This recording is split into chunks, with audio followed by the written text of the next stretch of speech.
পেটের অসুখ প্রতিরোধ করতে হলে পানীয় জল ফুটিয়ে খান। ঢাকনা দেওয়া পাত্রে জল রাখুন।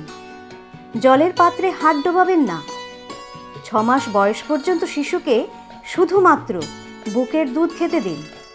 রান্না করার আগে বা শিশুকে খাওয়ানোর আগে সাবান দিয়ে ভালো করে হাত ধুয়ে নেবেন। শৌচ কার্য করার পর সাবান দিয়ে হাত ধোবেন। খাওয়ার আগে এবং পরে ভালো করে সাবান দিয়ে হাত ধুয়ে নেবেন। সমস্ত খাবার এবং পানীয় জল ঢেকে রাখুন, যাতে খাবার মাছি, আরশোলা ইত্যাদির সংস্পর্শে না আসে। পেটের অসুখ হলে শিশুকে ওআরএস খাওয়ান। সরকারি স্বাস্থ্যকেন্দ্র থেকে যে ওআরএসের প্যাকেট দেওয়া হয় তা 1 লিটার বিশুদ্ধ জলে মিশিয়ে শরবত বানিয়ে বারবার খাওয়ান।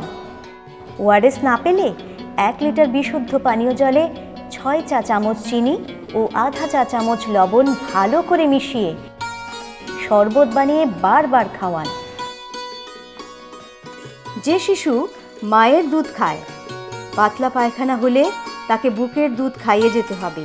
পাতলা পায়খানায় রোগীকে কখনোই গ্লুকোজ ওআরএস এর বিকল্প হিসেবে দেবেন না, কারণ শুধুমাত্র গ্লুকোজ খেলে পাতলা পায়খানা আরও বেড়ে যেতে পারে। পাতলা পায়খানা বেশি হলে এবং বমি হতে থাকলে স্বাস্থ্যকর্মীর সাহায্য নিতে হবে। প্রয়োজনে নিকটবর্তী স্বাস্থ্যকেন্দ্রেও নিয়ে যেতে হবে। পরিবার কল্যাণ ও রোগ প্রতিরোধক অধিকার, স্বাস্থ্য ও পরিবার কল্যাণ দপ্তর, ত্রিপুরা সরকার।